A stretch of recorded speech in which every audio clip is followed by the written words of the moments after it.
Students आडियाबेटिक process discuss करेंगे हम। आडियाबेटिक एक ग्रीक वर्ड है जिसका मतलब है इम इम्पासेबल। इम्पासेबल यहाँ पे हम लिख लेते हैं कि आडियाबेटिक का मतलब है इम्पासेबल, यानी कि इसमें से जो है वो पास नहीं हो सकती है। कौन सी चीज़ पास नहीं हो सकती? इसमें से एनर्जी जो है वो पास नहीं हो सकती।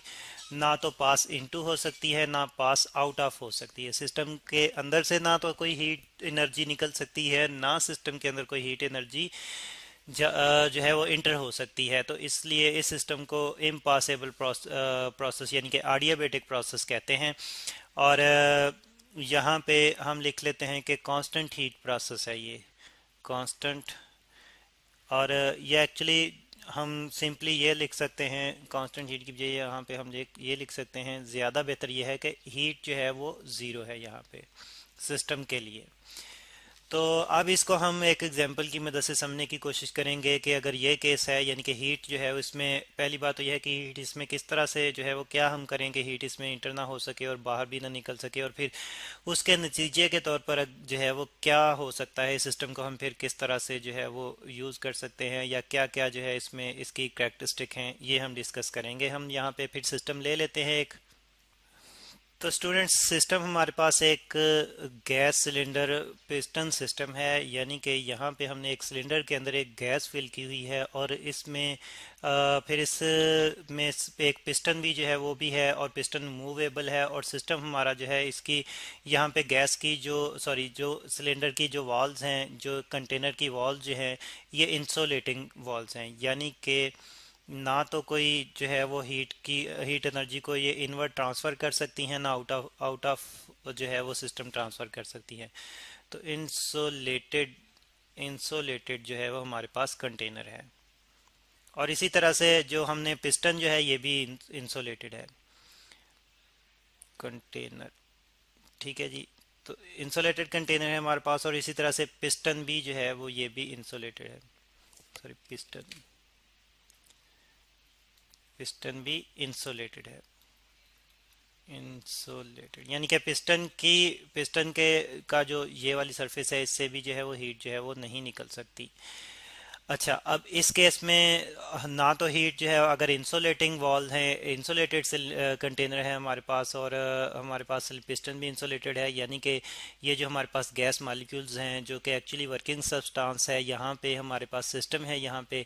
तो इसमें अगर हीट जो है वो प्रोड्यूस होती है तो वो बाहर नहीं निकल सकती। और फिर दूसरी चीज़ ये भी है कि इस सिस्टम को कोई हम हीट बाहर से दे भी नहीं सकते। तो इस तरह से टोटली क्यू ज़ीरो है, ठीक है। ना तो हीट जो है वो इंटर हो सकती है, no heat can enter can sorry, ये जो है ज़रा प्रॉपरली लिख लें, कैन इंटर और लीव द सिस्टम, और leave the system the system.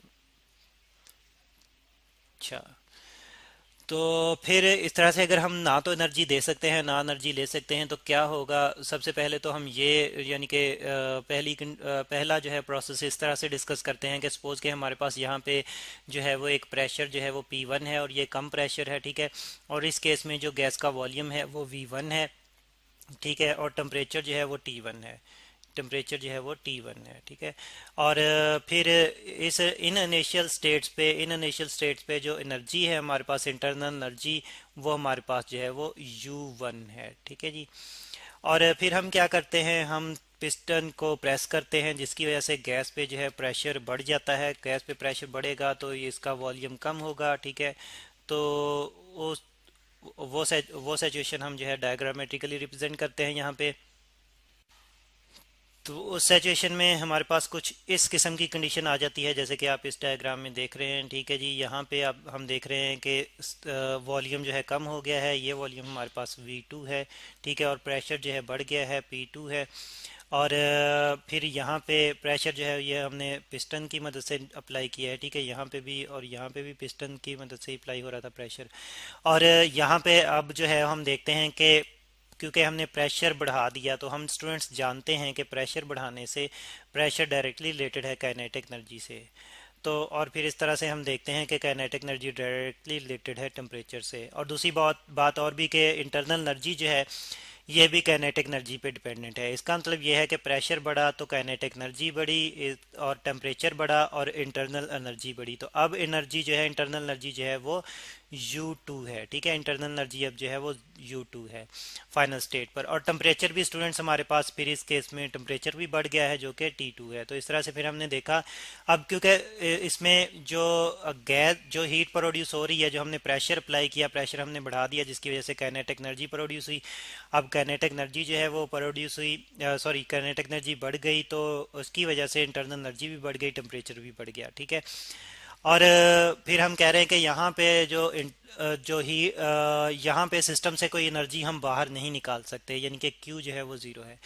तो फिर इस केस में फिर हम देखते हैं कि जो हमने वर्क डन किया है, अच्छा पहले तो हम फर्स्ट लॉ ऑफ थर्मोडायनेमिक्स को यहाँ पे लिख लेते हैं, उसके मुताबिक फिर डिस्कस करते हैं फर्स्ट लॉ, ठीक है। और फर्स्ट लॉ स्टूडेंट्स हमारे पास है जी Q is equal to W plus delta U, ठीक है जी। यानी कि heat energy given to the system is equal to the work done plus change in internal energy.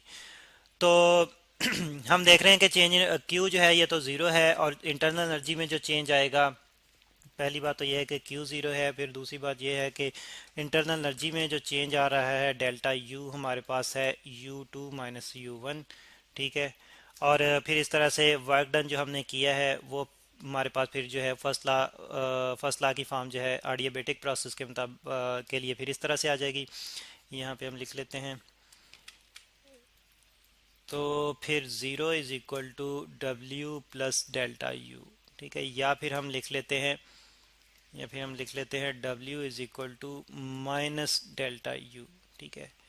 अब इस माइनस नेगेटिव साइन से क्या मुराद है? अच्छा पहले तो हम ये समझते हैं कि ये रिलेशन हमें ये बताती है, ये रिलेशन स्टूडेंट्स हमें ये बताती है कि अगर हम एक ऑडियाबेटिक प्रोसेस के दौरान वर्क करें, यानी कि एक आइसोलेटेड सिस्टम पे वर्क करें, यानी कि उसमें ना तो हीट इंटर हो सकती हो ना हीट उससे बाहर निकल सकती हो। इंसुलेटेड मुराद थर्मली इंसुलेटेड, वर्क के लिहाज से ये सिस्टम इंसुलेटेड नहीं होगा, थर्मली इंसुलेटेड है, कोई हीट इसमें इंटर नहीं हो सकती, कोई हीट इससे बाहर नहीं से निकल सकती। ऐसे सिस्टम पे जब हम वर्क डन करते हैं तो वो उसकी इंटरनल एनर्जी में चेंज प्रोड्यूस कर देता है, यानी कि जितना भी वर्क डन किया होगा वो सारे का सारा सिस्टम की इंटरनल एनर्जी जो है वो चेंज कर देगा। और नेगेटिव साइन जो है वो क्या रिप्रेजेंट कर रहा है? वो ये रिप्रेजेंट कर रहा है कि यहाँ पे वर्क डन जो है वो नेगेटिव है। वर्क डन किस तरह से नेगेटिव है? हम देख रहे हैं कि वॉल्यूम कम हो रहा है, और स्टूडेंट्स हम जानते हैं कि जब वॉल्यूम कम होता है यानी कि सिस्टम पे वर्क डन किया गया है, तो सिस्टम पे किया गया वर्क डन जो है वो नेगेटिव होता है।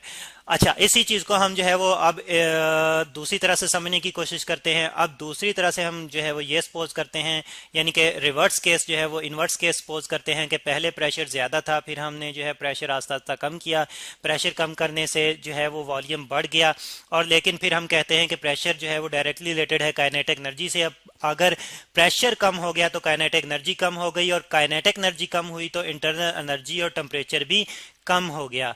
और क्योंकि सिस्टम जो है वो इंसुलेटेड है, यानी कि कोई हीट जो है वो ना निकल सकती है ना ही इसमें इंटर हो सकती है, तो इस तरह से इंटरनल एनर्जी जो है वो कम हो चुकी है, टेम्परेचर कम हो चुका है। तो फिर दोबारा से अगर हम देखें तो अब चेंज इन इंटरनल एनर्जी जो है वो नेगेटिव होगा, यानी कि नेगेटिव साइन अब रिप्रेजेंट करेगा कि जो वर्क डन सिस्टम ने किया है पिस्टन पे, ठीक है। हमने ऊपर से प्रेशर रिड्यूस कर दिया तो नीचे अंदर से सिस्टम ने प्रेशर अप्लाई किया, फोर्स अप्लाई की पिस्टन पे और उसको अपवर्ड मूव करवा दिया। तो अब सिस्टम ने यानी कि वर्किंग सब्सटेंस ने जो वर्क किया है पिस्टन पे, वो वर्क डन जो है वो तो पॉजिटिव है, लेकिन उसकी वजह से, उस वर्क डन की वजह से सिस्टम की अपनी इंटरनल एनर्जी जो है वो कम हो चुकी है, वो डिक्रीज हो गई है, ठीक है। तो क्योंकि सिस्टम को बाहर से कोई इनपुट एनर्जी नहीं मिल रही, तो वो अपनी ही इंटरनल एनर्जी यूज करते हुए वर्क डन करेगा, और इसीलिए उसकी इंटरनल एनर्जी में जो कमी आ रही है उसको हमने नेगेटिव साइन से रिप्रेजेंट किया है। तो इस तरह से एडियाबेटिक प्रोसेस के दौरान में हम देखते हैं कि नेट वर्क डन जो है वो change in internal energy of system के बराबर होगा। और अगर इसी सिचुएशन को हम ग्राफिकली रिप्रेजेंट करना चाहें यहाँ पे, तो प्रेशर और वॉल्यूम डायग्राम पे अगर हम ग्राफिकली रिप्रेजेंट करें तो फिर हम देखते हैं कि यहाँ पे भी हमारे पास जो है ये कुछ उसी किस्म का कर्व आता है, ठीक है, जस्ट मैं जो है यहाँ पे उस कर्व को रिप्रेजेंट करूंगा इनिशियल और फाइनल सैचुरेशंस के मुताबिक। अगर हम देखें तो ये कर्व जो है वो अब मोर स्टीपर होगा। अब क्यों ज़्यादा स्टीपर क्यों होगा? और इस कर्व को पहले तो हम कहते हैं कि ये हमारे पास आडियाबेटिक, इस कर्व को हम आडियाबेट कहते हैं। ठीक है, आडियाबेट, आडियाबेट, ठीक है। और ये कर्व जो है मोस्ट स्टीपर है देन आइसोथर्मल कर्व से। अगर हम आइसोथर्म को रिप्रेजेंट करें तो वो कुछ जो है वो इस फॉर्म में हमें जाता हुआ नजर आता है इसी पीवी डायग्राम पे। तो यहाँ पे एक्चुअली क्या होता है, यहाँ पे वॉल्यूम जो है उस वो जो है वो इतना फैक्टर से कम नहीं होता जितने फैक्टर से जो है वो प्रेशर कम ज्यादा होता है।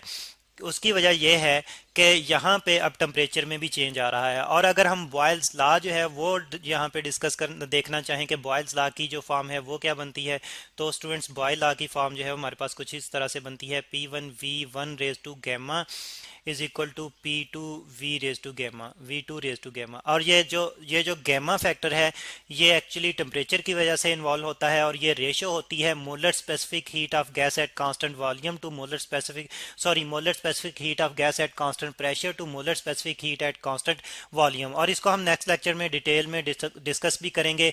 तो यहाँ पे फिर हम देखते हैं कि प्रेशर और वॉल्यूम का प्रोडक्ट ही नहीं सिंपली, बल्कि प्रेशर और volume raise to some factor जो है वो हमारे पास आता है प्रोडक्ट। और अब ये प्रोडक्ट जो है कांस्टेंट बनता है, कांस्टेंट। ठीक है जी। तो ये है स्टूडेंट आडियाबेटिक प्रोसेस, जिसमें हम देखते हैं कि जो है वो वर्क डन जो है वो इंटरनल एनर्जी में चेंज प्रोड्यूस करता है। और इसकी एग्जांपल जो हैं वो है कि किसी भी टायर जब ब्रस्ट हो जाए तो उसमें से जो सडन एस्केप होता है एयर का, वो एक आडियाबेटिक प्रोसेस है। और जो बादल बनते हैं एटमॉस्फेयर में वो भी एक आडियाबेटिक प्रोसेस है, जिसमें सिस्टम की अपनी ही इंटरनल एनर्जी यूज होती है और इसकी वजह से अपना ही टेम्परेचर जो है वो कम हो जाता है।